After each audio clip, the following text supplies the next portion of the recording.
নমস্কার বন্ধুরা। এখন গ্যাস সিলিন্ডারে একটু সমস্যা চলছে, হয়তো দুদিন চলবে, তারপর আবার সবই সমস্যা ঠিক হয়ে যাবে।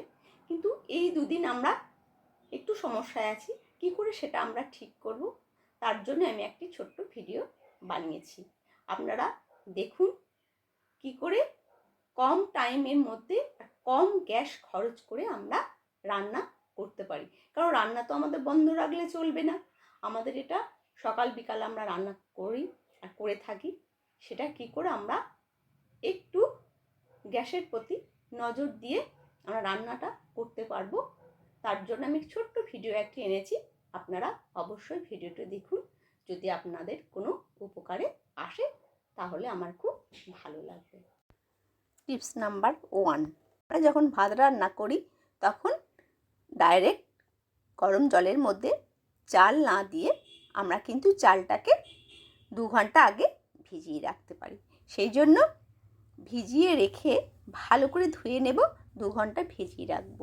2 ঘন্টা ভিজিয়ে রাখার পরে আমরা কিন্তু রান্নাটা করলে পরে গ্যাসটা কিন্তু আমাদের অনেকটা কম অপচয় হবে। এই জন্য, কারণ পুরো চালটা শক্ত থাকে, নরম হতে টাইম লাগে, জলটা গরম হতে টাইম লাগে, তারপরে ভাতটা সেদ্ধ হয়, অনেকটা গ্যাস কিন্তু ওইখানে আমাদের খরচ হয়ে যায়। সেই জন্য চালটা আমরা 2 ঘন্টা ভিজিয়ে রেখে ভাত করলে কিন্তু আমাদের একটু তাড়াতাড়ি হয়ে যাবে, আর গ্যাসটাও কিন্তু একটু আমাদের বেঁচে যাবে। দ্বিতীয় টিপস, ডাল। আমরা তো এখন কতদিন টাইম লাগবে ঠিক আমরা বুঝতে পারছি না, কিন্তু আমাদের তো মোটামুটি এখন চালাতে হবে, তো সেই জন্য ডালও আমাদেরকে খেতে হবে। রোজ তো আর খিচুড়ি খেতে ভালো লাগবে না। সেই জন্য ডালটাকেও যদি আমরা একটু ভিজিয়ে রাখি তাহলে কিন্তু আমাদের গ্যাসটাও কম খরচ হবে। ডালটাকে একটু ভিজিয়ে রেখে দিলাম, ভালো করে পরিষ্কার জলটা বের করে যদি আমরা ডালটাকে ভিজিয়ে রেখে দিই তাহলেও কিন্তু আমাদের ডালটা তাড়াতাড়ি সেদ্ধ হয়ে যাবে। আর ডালটা আমরা অনেকেই আছি যারা কুকারের ডাল খেতে পারি না, তারা কিন্তু এই সময় যদি একটু অসুবিধা করে যদি আমরা কুকারের ডালটা বানিয়ে নিই তাহলে কিন্তু খুব ভালো হবে। একটু ভিজিয়ে রাখলাম আর কুকারের মধ্যে আমরা যদি আর ভেজানো ডাল একটা সিটি মারলেই কিন্তু আমাদের ডালটা অনায়াসে সেদ্ধ হয়ে যাবে।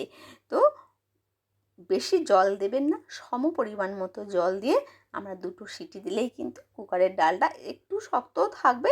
যারা কড়াইয়ের ডাল খান তাদের কিন্তু কোনো অসুবিধা হবে না।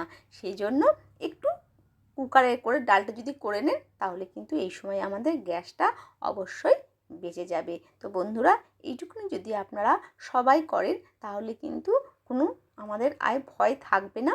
যখন আমাদের গ্যাসটা দেবে তাহলে সেই না দেওয়া পর্যন্ত আমরা কিন্তু কাজটাকে চালিয়ে নিতে পারি।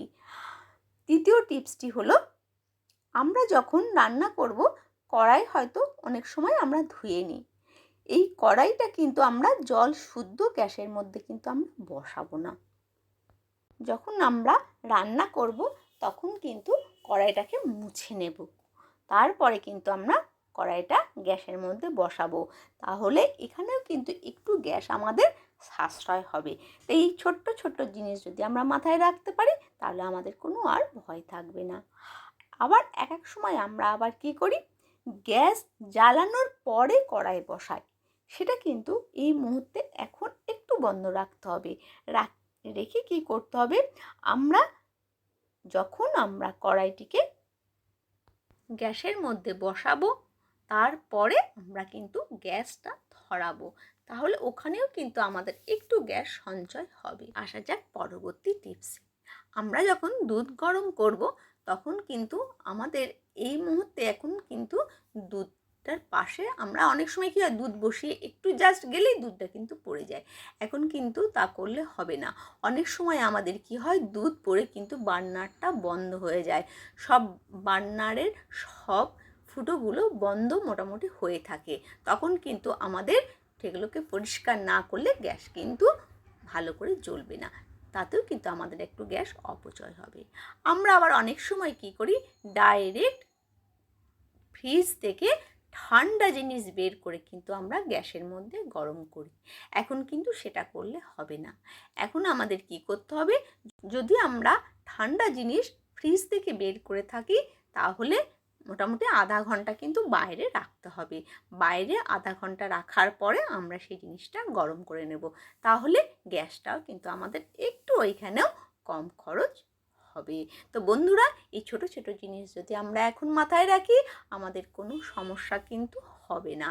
তো এই জিনিসটা যখন আমরা ফ্রিজ থেকে বের করি ভীষণ ঠান্ডা থাকে, যখন ওটা আমি গ্যাসে বসাবো ওটা গরম হতে অনেকটা টাইম লেগে যাবে, সেই জন্য একটু এখন সাবধান। আমাদের পরবর্তী টিপস হলো, আমরা কিন্তু কড়াই বসিয়ে তখন কিন্তু আমরা চিন্তা ভাবনা করতে যাব না আজকে আমাদের কি রান্না হবে। আমরা কিন্তু একদম তরকারি কেটে রেডি করে কিন্তু আমরা গ্যাস ধরাবো।